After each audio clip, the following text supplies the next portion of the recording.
With tax season quickly approaching and probably a lot of you starting off tax season more stressed than you usually are, I thought it'd be good for me to share some of my experiences as it relates to burnout. Because one of the things we want to make sure to avoid is that this tax season be the year of the burnout. And having gone through it, trust me, it's not something you want to do. So I'm hoping that you'll appreciate this interview that follows. It's an interview I did with CPA Manitoba a few months ago. And so they were kind enough to let us share this interview on whatever forum we deemed fit. So again, I hope you find fruit in this video and that it may hopefully circumvent your own burnout of your own.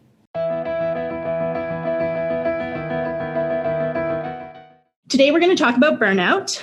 Not an easy subject, but it's a necessary subject to talk about. And in this fireside chat, we have Jean-Guy Talbot, FCPA, FCGA, talking about from his own perspective of burnout.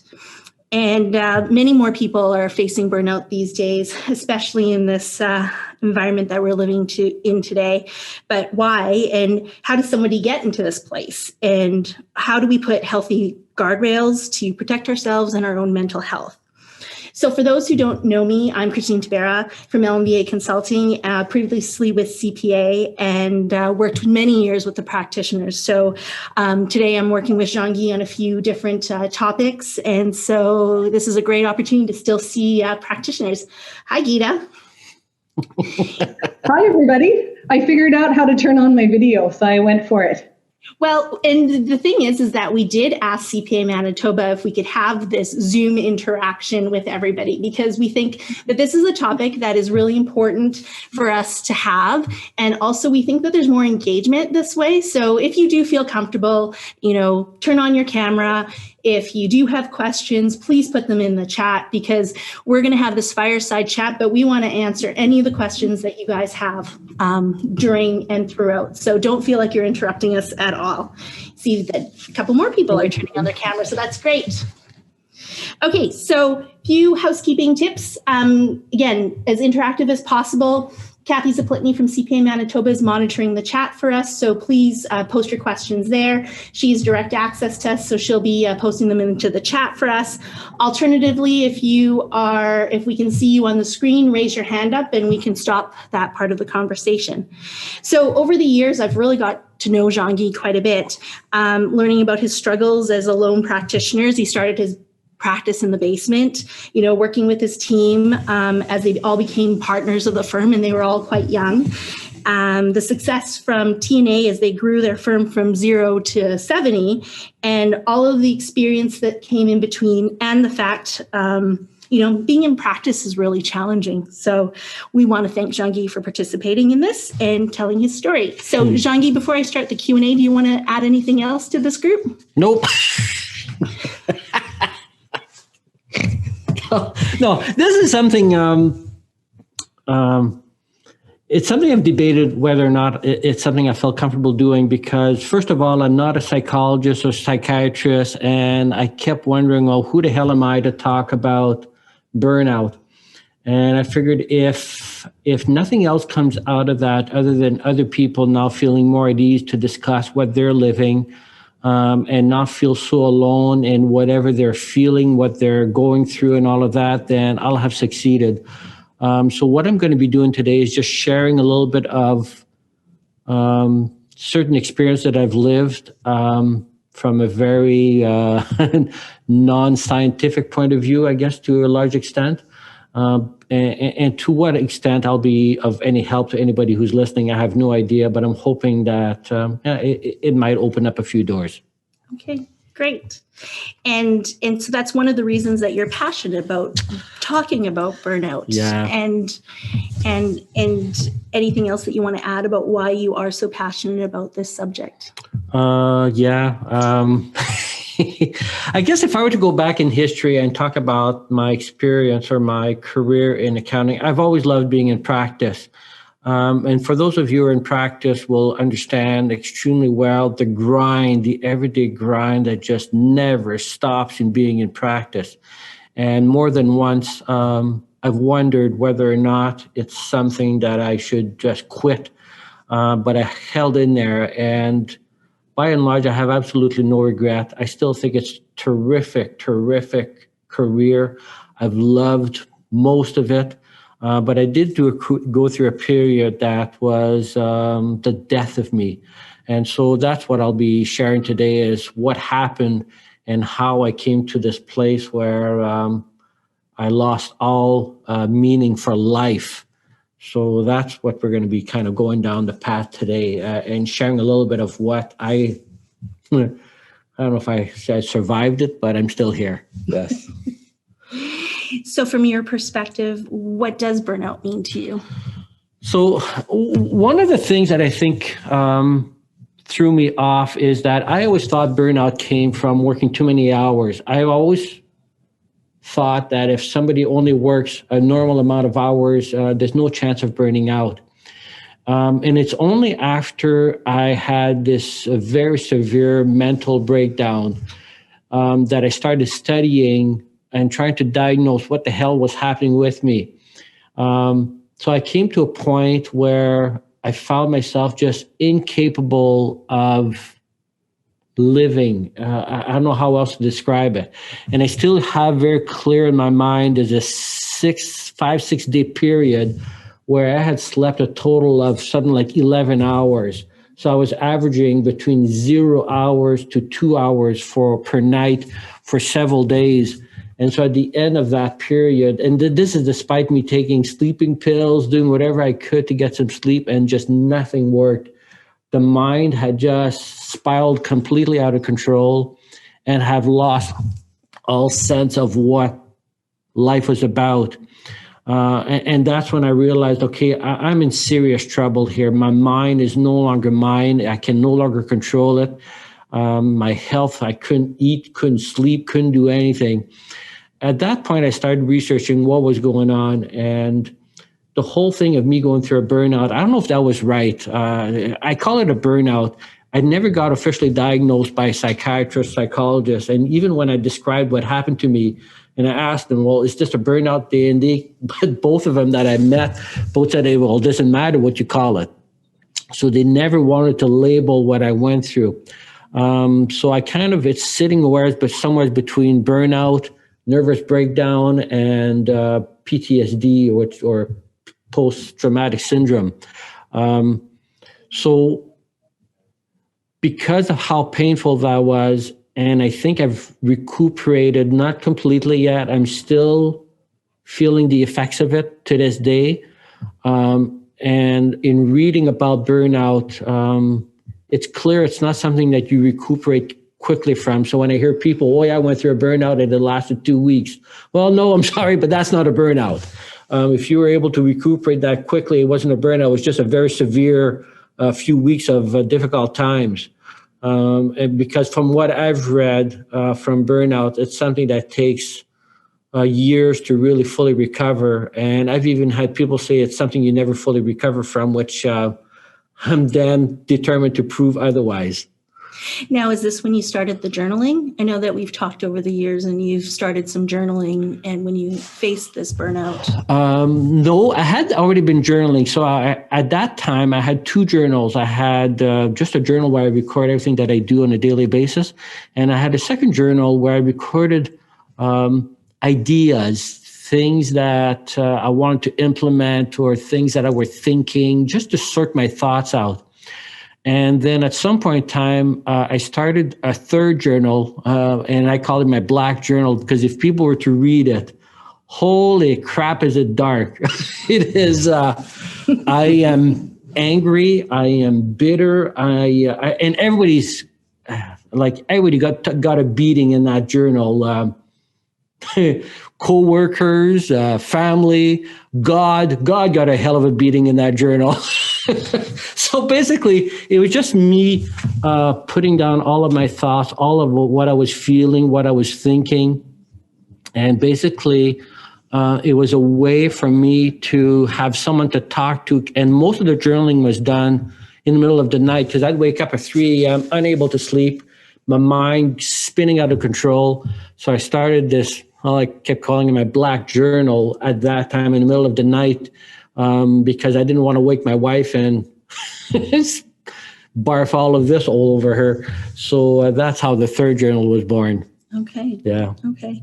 Well, and it wasn't always like this. No. You had some really great years, some successful years, and Yeah. And when you look at the Talbot and Associates culture, it was very strong. It's very strong. It's no force could be reckoned with. I'm thinking about different events at CPA where you guys were the group that we had to control from a crowd perspective. So in the last year, I know that you've stepped down from CEO as Talbot and Associates, and you faced a lot of challenges over. So what would you say, reflecting on the last 34 years, was the high point of your practice? The high point of the practice is probably like 2012, which was just before the burnout, was probably the ultimate year. And that's the year where we had our team retreat in Cuba. And a lot of people think that I did that team retreat in Cuba to build team morale and all of that, but that wasn't what happened. 2012 was just the most phenomenal year of my life by way of just a great year from a profitability point of view, from a team spirit. And I found that we just really came together in 2012. And my wife and I thought, well, we've made more profits than we ever thought possible this year. And let's just be honest, the reason we made this kind of profit and had so much fun is because of the team we have. And so why don't we then segregate part of those profits that we didn't intend on making? And in fact, what we did is we took the entire amount of the profits that were above what we expected and a little bit more, and we just took everybody out to Cuba as a retreat, as a way to thank them. And that was the most phenomenal feeling, to be able to, get 40 of us onto a plane, all going to Cuba on my dime, and to feel really good about it. That is the most extraordinary experience. So that was probably the highlight of my career, because it allowed me to really appreciate what I had, the team that I had, the great people that I had surrounded myself with. So that was, by all means, a phenomenal year. But the whole thing of being in practice, a lot of people, I've done several presentations to groups, universities about being in practice and why I chose that career and would I do it again. And there's no doubt I do it again in a heartbeat. I did a presentation this morning for Thomson Reuters, and they asked me the same question. Well, what was the highlight of being in practice? And the stories I told them, I've had more than one couple tell me that if not for me, they would have divorced, because the stress they had in their lives was just so high that they just could not keep it together. And most of it was financially related. But working with me, they were able to get their finances in order and actually work through their marriage and stay married. And I've heard and I've had more than one couple tell me, if not for you, we'd definitely be divorced today. And then they've even had one person tell me that they probably would have committed suicide if not for me. There's no amount of dollars that can replace that. Like, I had a good career, made okay money, but that's not what it was all about. It's to have people tell me, if not for you, I'd probably be 6 feet under today. So it helped build your tank. Oh God, yes, right. And that's what it's all about. It's to feel as if, wow, you're making a difference in people's lives, that people appreciate you. And that's what it's all about. It's to have those experiences. But not only with clients, but employees. Employees said, you changed my whole way of thinking about career, about life, about practice. There's nothing that can replace all that, right? And I don't know how else you can get that as well as in practice. And I'm sure I'm wrong, but that's how I feel. That's how you feel. Yeah. So we talked about the high point. So this was right before the burnout. Yes. So what was the low point? The low point. So what happened after 2012? In 2013, we were growing in leaps and bounds, and we needed more space. So we started adding on to this building. And then my whole world crumbled around me. It started off with the building, and I keep blaming it on the building because that was the catalyst that got the things going, is that I had a contractor after contractor after contractor just screw me so bad. And it was it wouldn't have been so bad if it had been all together, but it was spread over 4 years. So the renovations that were supposed to take 6 months took 4 years. And with every week that went by, I was told that the project would cost me another $5, $10, $15, $20,000 more. And it went on and on and on. So every week, well, here's another $10,000 shot to hell. And here's another 5, and here's another 15,000. Oh, this one's going to cost you an extra 30. And it ended up, the building ended up costing me $800,000 more. So we got to a point where I had to borrow from absolutely everybody that I knew to make payroll, to make the payments. And it was just never ending. And I still remember going through days where there was just no end in sight. The building was not completed. I was completely out of cash. And because my mind had spiraled out of control, I felt the firm fall apart, the culture fall apart. Everything was falling apart on me, and I just could not see any end in sight. And that's where it really degraded extremely quickly. And I went through this unbelievable spiral of just downturn, and I could not catch myself anymore. I couldn't think. I couldn't do anything right, it seems. It was horrible, horrible. And so then what led you to that point where you felt like you needed some help? Well, and I think it came on that 5-6 days that I was just talking about, where I couldn't sleep anymore. And I realized, okay, I'm going to die if things continue. At that point, I felt abandoned or cheated, or I felt as if I had nowhere to turn. And I think part of what made things so difficult is, until then, I had, I would say, an above average faith in God. I really believed that He had my back. He would protect me. He would make things right. But after 4 years of getting beaten down, then I lost all faith in Him. I would convince myself that He didn't exist, so I had nowhere to turn to. For reasons I still don't understand today, I never turned to alcohol. I never turned to suicide. To this day, I don't know why. I just never did. And so at that point, I decided, okay, I need help. So where did you go? I went to a psychologist, and I was purposeful. I had really done quite a bit of research to find someone that I think would be a match. I started meeting with her, and that was the start of recuperating. And the other thing that I did was I got on medication.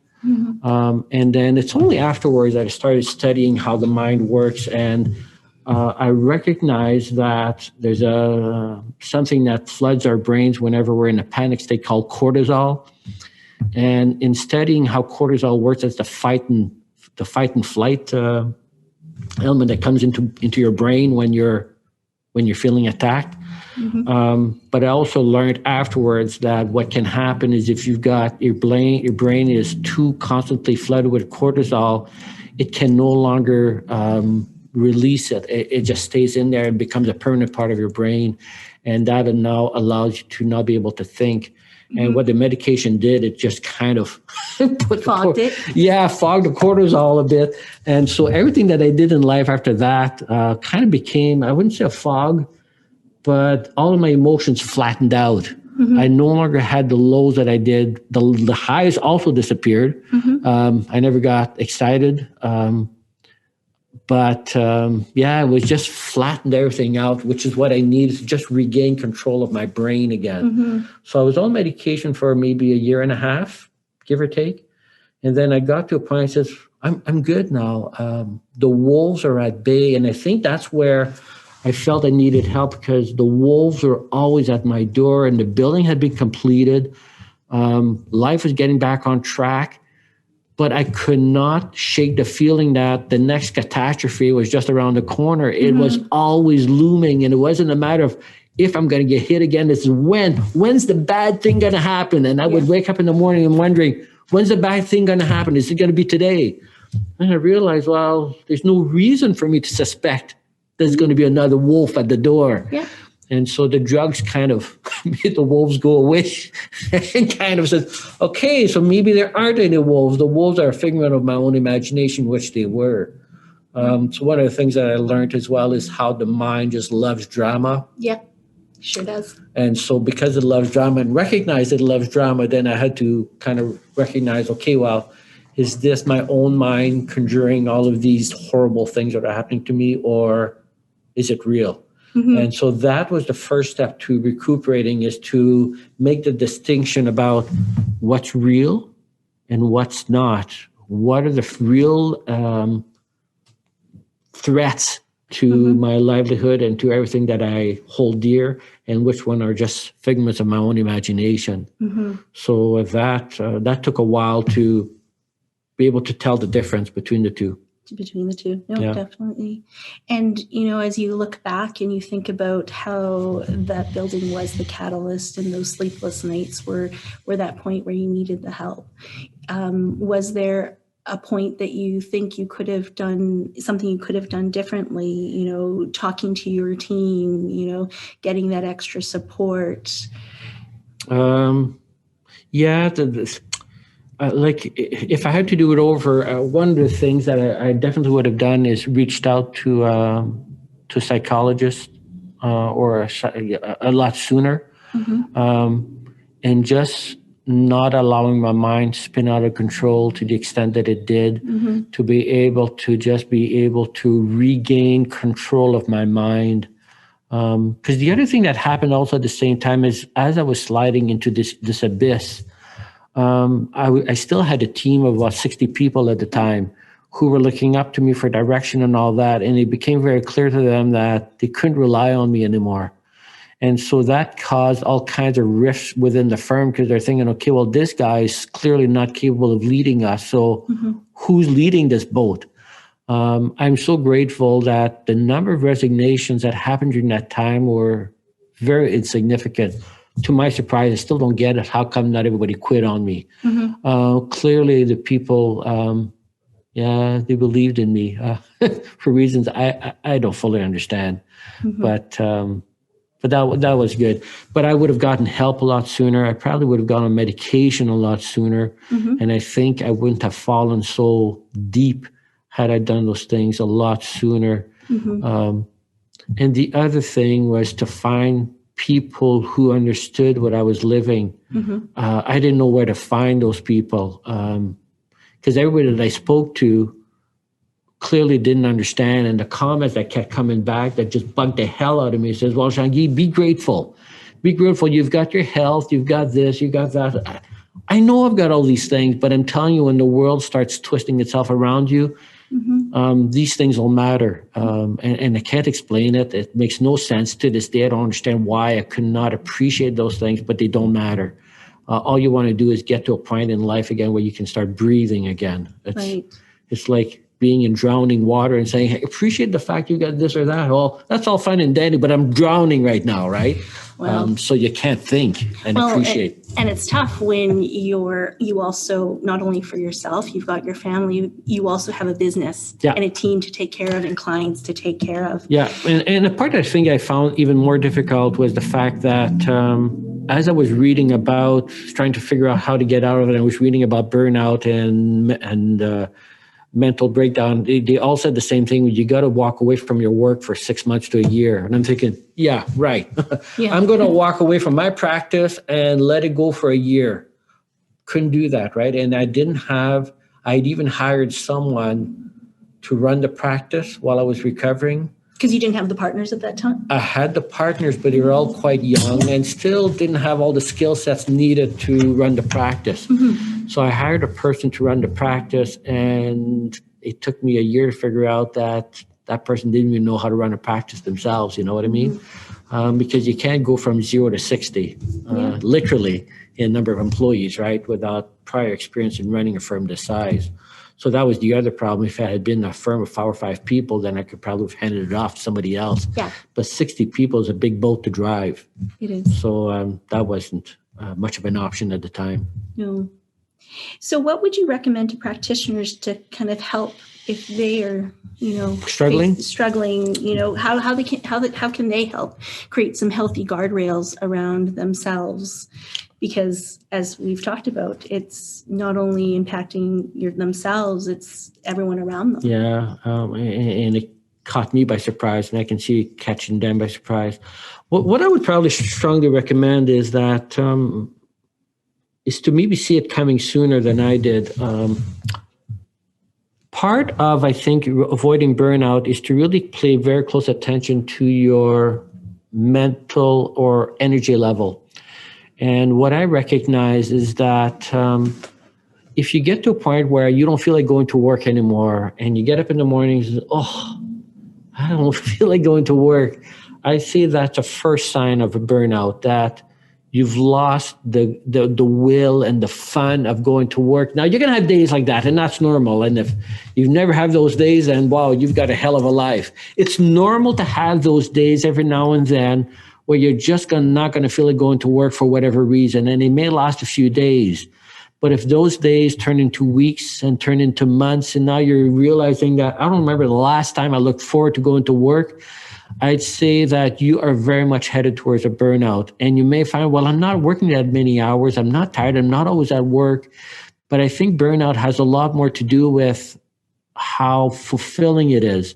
And so if your job is no longer fulfilling, that's when burnout happens. And for me, that's exactly what happened. I was coming to work and the problems were just too horrendous that I was no longer feeling fulfilled, did not feel appreciated. I did not do any of the things I enjoyed doing.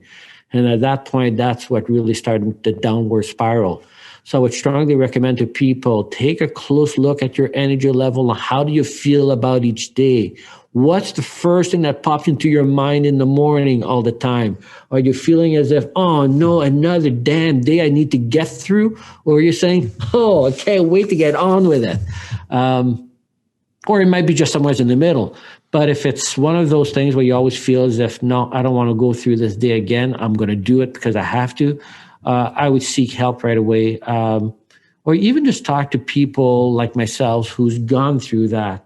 I think I've become one of the few things that I say I got out of going through the burnout is my ability now to really empathize, if that's the right word, with people who are possibly going through the same thing. So that's one thing for sure. Well, and when you talked about it, and we've had some previous conversations, you said that the amount of hours don't make a difference. Not to me, no. Because you worked how many hours again? Yeah, at that time when I was doing the burnout, I was working no more than less than 2,000 hours. So that's no more than just any normal employee. And I think back of, a good part of the 30 years that I used to build this practice. There are many years, I'm sure I was working way closer to 3,000 hours a year. But it didn't feel that way. It was fun. I enjoyed the 3,000 hours. You loved every minute of it. I did. It was fun. Well, not always, but mostly. It was mostly fun. But that was, it's when you get to a point where, okay, it's no more fun that it becomes a problem. Because the things that you were doing were filling your tank. Exactly. So one of the things that I learned when I was working with my therapist, and I thought that was one of the first sessions I had with her when, in the depth of my burnout and saying, okay, I've lost all will to live. I don't care. If somebody told me I had cancer today, I'd say, bring it on. I'm good. I'm ready to go. Like I said, never thought about suicide, but I would have been really okay with being diagnosed with cancer. I would have been very cool with that. But when I started working with my therapist, one thing she kind of brought to my attention, she kind of drew a circle and divided into 3 pieces of pies and says, everything you do in life will fall into one of those 3 pieces. So either it's going to fill your tank, empty your tank, or just leave it neutral. So the kind of things that will leave your tank neutral is watching TV, checking out Facebook, those kind of things, right? It doesn't fill your tank, doesn't empty your tank, just leaves it neutral. And he says, those are okay, but the things you really need to pay attention to are the other 2 pieces of the pie, which is the things that fills your tank and the things that empties your tank. So one of the things she had me do as an assignment until the next meeting was to go home and make a list of all the things that fill the tank. So, and she said, be careful not to look only for the big ticket items, but also the small ticket items. So she says, so right away I was able to identify the big ticket items for me was driving my motorcycle. Like I get on the motorcycle and life just gets better instantly. Like life is good on the motorcycle. Same thing with quadding through mud. You put me a big mud hole in front of me with a quad and stuck in the middle of it. Oh my God, life doesn't get better than that. Yeah. Paintballing also did it for me. So those are all activities that I got out of that, and boy, life was good. So those were personal activities that really filled the tank. And I also had smaller activities like going for a walk, didn't fill the tank up tremendously, but a little bit. Mm-hmm. So those are so I divided my list into two things, right? The things that really filled the tank and the things that filled it up a little bit. But I also had to do the same thing at work. Mm-hmm. What are the things at work that filled the tank? And then I realized, well, working with other employees, like helping them through their tax planning and things like that, mentoring my team really helped. Mentoring other practitioners even filled my tank. So I identified all the things that really filled my tank. And then the next part was to do all the things that emptied my tank. And then I realized that there were certain things at home that emptied the tank, not a whole lot, but at work, oh my God, tons of things that emptied the tank. So then I decided to make a list of all the things that emptied the tank. And then what I did is I delegated all of those things to your team. To my team. Even if they didn't know how to do it, I don't give a shit. You do it. I'll help you through it, but I don't want to do it anymore. Yeah. And what was really interesting about that process is that those things that really emptied my tank, that I really hated doing, that I did because I needed to do them, they enjoyed doing them. And then I realized, well, isn't that strange? This is something I absolutely hate doing, but they were saying, boy, this is fun. He says, are you kidding me? Like, this is crap, man. And they would enjoy doing it. And I thought, wow, I got to get rid of more of these. So it helped in your learning your delegation skills. It sure did. And of course, I learned from that we can't judge what we should delegate based on how boring it is, but based on how we feel about it, because the person we're delegating to may find that what we're delegating to them is actually something they enjoy doing. Yeah. So that was helpful. And I think they were sincere in telling me that they enjoyed it. I don't think they were just doing it to make me feel good about delegating it. I hope so anyways. But it helped. It helped, right? But doing that list really, really helped me in recuperating. So that's one of the things, whenever I talk to people who are struggling with life, struggling with whatever, I keep telling them, make that list, man. Make a list of the things that fill your tank and make a list of the things you empty that thing. And whatever empties your tank, get that thing off your list. Get it out. Stop doing it under hell or high water. Mm-hmm. And to me, that was life-changing, that right. Skill set right there. Well, and we have a number of practitioners on the line who likely have somebody that they could delegate. Yeah. And like I said, what I did is I delegated things that, in my mind, they were not able or prepared or ready to do. But to me, survival depended on it. So I figured, I don't care if you do it even haphazardly and not well at all. I didn't care. I just need to get off my plate. Mm-hmm. And it always blew me away on how well they were able to do these things. And wow, it wasn't that bad at all. Despite the fact that I figured they had no training, no knowledge, or no skills to do whatever I had delegated to them. So that was interesting. Yeah. Yeah. Have a little faith in your staff. Yeah, and that was forced upon me, right? Mm-hmm. And so I've learned from that to maybe just have a little bit more faith in their ability to adjust and learn mm-hmm. how to do whatever task that was given to today them. You delegate a lot more. I delegate everything today.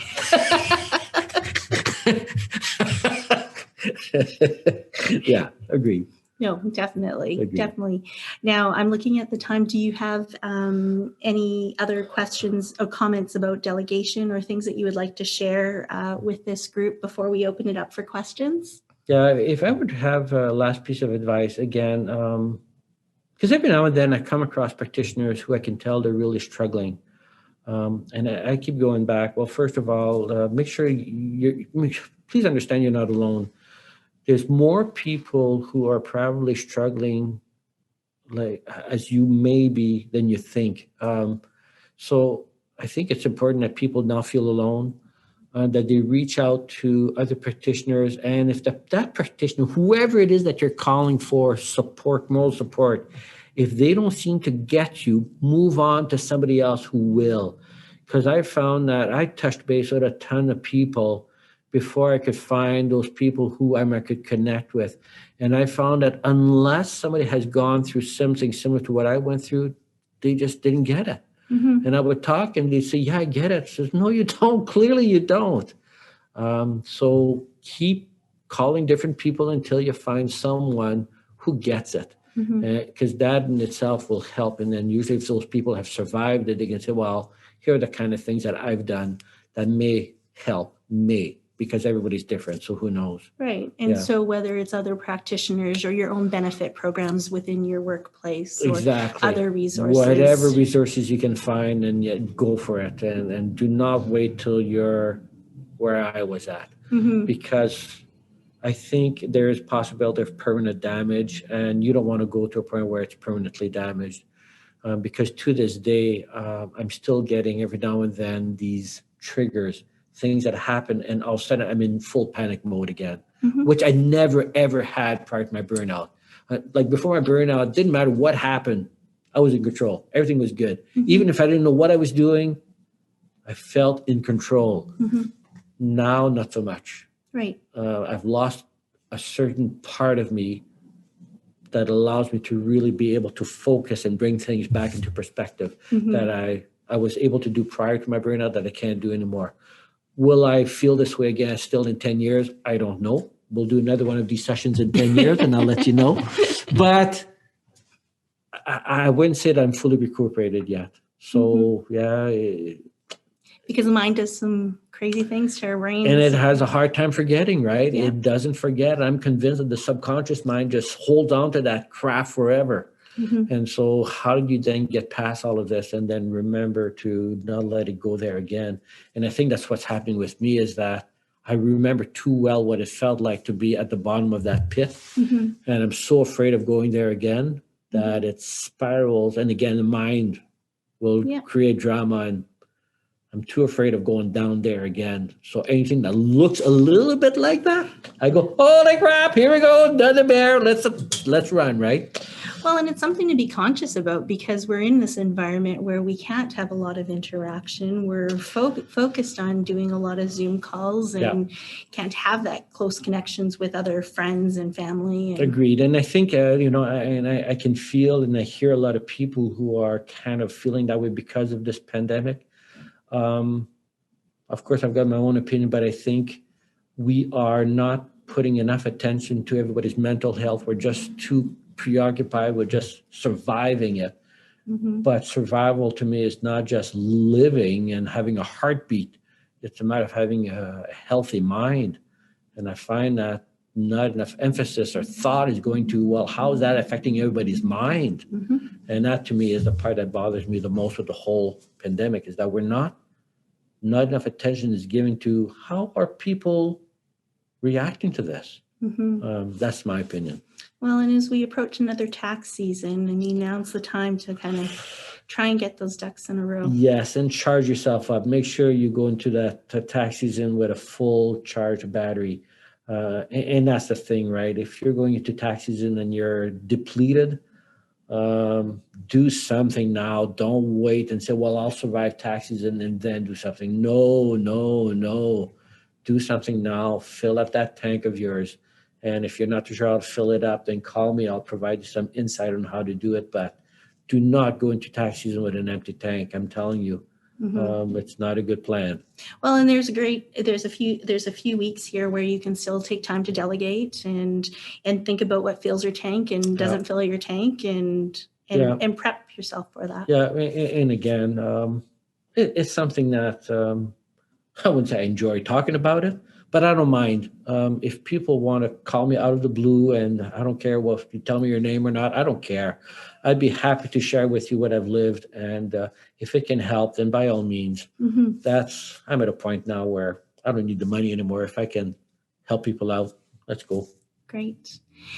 So, Kathy, are there any questions in the chat, or does anyone have any questions that they'd like to ask? Nope, there isn't any questions right now. Okay, no questions. Anybody else online who'd like to? Oh, great. Gita, did you want to? Yeah, I've got a question. Hi, Jean-Guy. Thank you so much for sharing your story with us. That was just so incredibly powerful and relatable. And it's important to talk about these things. You had mentioned that one of the signs, the kind of early warning signs, when you look back on this in hindsight, was that your energy level, that you had trouble kind of waking up in the morning, going to work, and enjoying your job. Were there any other signs or anything that you can remember now that could be warning signs that we should look out for?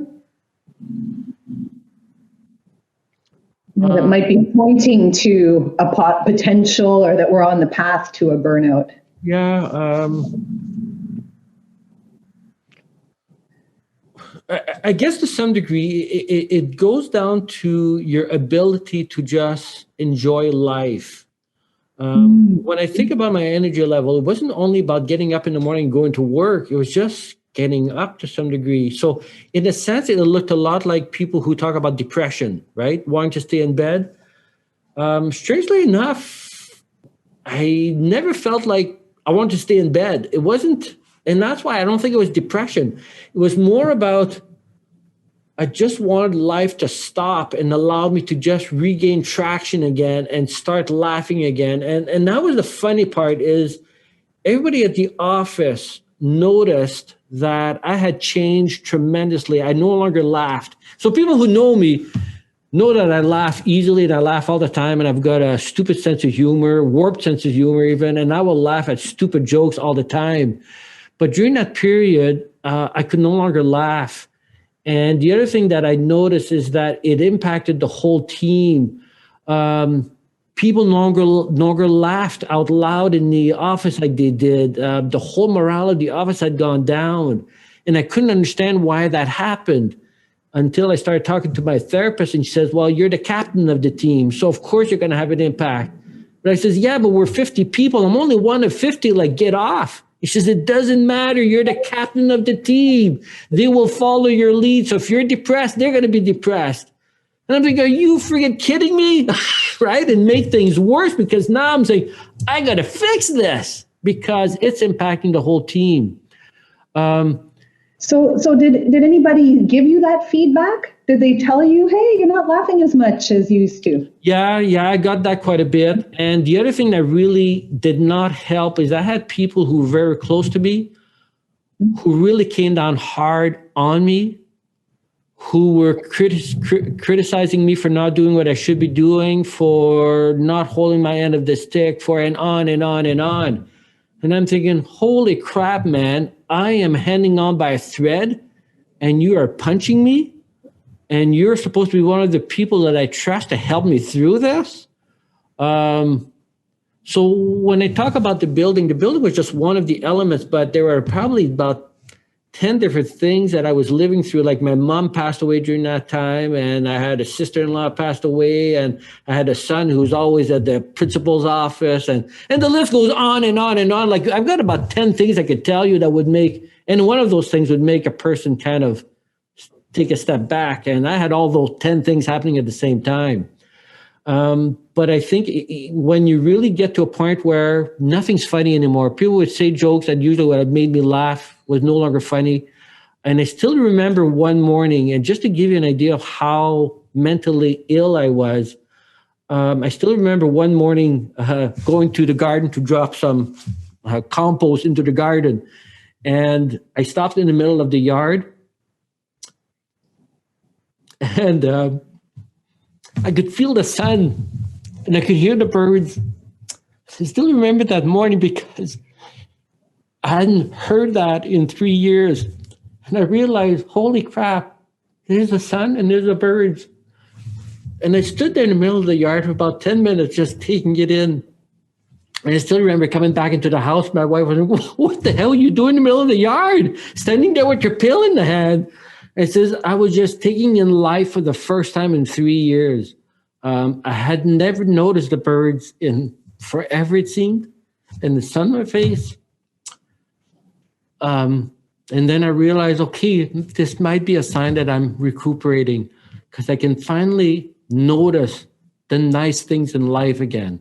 And it's only then that I kind of recognized that for the longest time, all of the good things that were happening in life had gone by me, that I wasn't even noticing them anymore. So it went way too far. And I wish I could give you a better answer. What are the things that I should have picked up on before? But I think if you get to a point where, like I said, if life doesn't seem to be shining quite as fun as it was, I think those are first signs that you need to take a second look at what really is important to you. Oh, and another exercise that the therapist had me do that I wish we were taught that in school is to determine what are our core values. What are the things that are important to us in life? Is it family? Is it children? Is it work? What part of work is fulfilling? And to really determine what are those core values. And she had me read a chapter of a book, and it's something that I think everybody should read. I'd be happy to send it to all of you, because for me, it allowed me to focus on the right things at the right time. And I wish that everybody would take a look at those core values of yours, determine what are the things that are important to you, and then just tell yourself to hell with everything else. Because at some point in time, you got to stay true to what is important to you and not everything else, let's just say. I don't know if that helps, but... It does. Yeah, thank you so much. It's great. Okay. Well, it's true. You talked about core values, and you've aligned that in as part of what you do with your retreats, with your teams. And so core values is something that we talk a lot about here at our team. On an individual basis, but also on a firm-wide basis. No other questions? No, I think if we don't have any other questions, I think we're good. All right. And by all means, if anybody wants to contact me, I'd be more than happy. So you know how to reach me. I'm sure you do. Anything I can do to help, I'm there. And we'll share the article that we were talking about with Madison and Nicole over at CPA Manitoba, and they can share that with you. Thanks so much, Shangi, for your time. Thanks, Christy. We appreciate all the practitioners staying with us and joining us during this conversation. Have a great day. Thank you. So I hope you liked this video. If you did and you found that other people may find it useful, by all means, I'd appreciate you sharing it with whomever you think could make good use of it. And also, the other thing I would really welcome, because this whole burnout thing is something I'm learning all the time about. So if any of you have any thoughts or comments or things that I missed or things that you think would be useful for somebody else to know, please add it to the comments below. Because this video, after all, was prepared for the hopes that it may help people go through burnout, or I was going to go through burnout more easily, but rather maybe avoid burnout or recuperate from it. So any thoughts or comments I think would be very appreciated by the listener.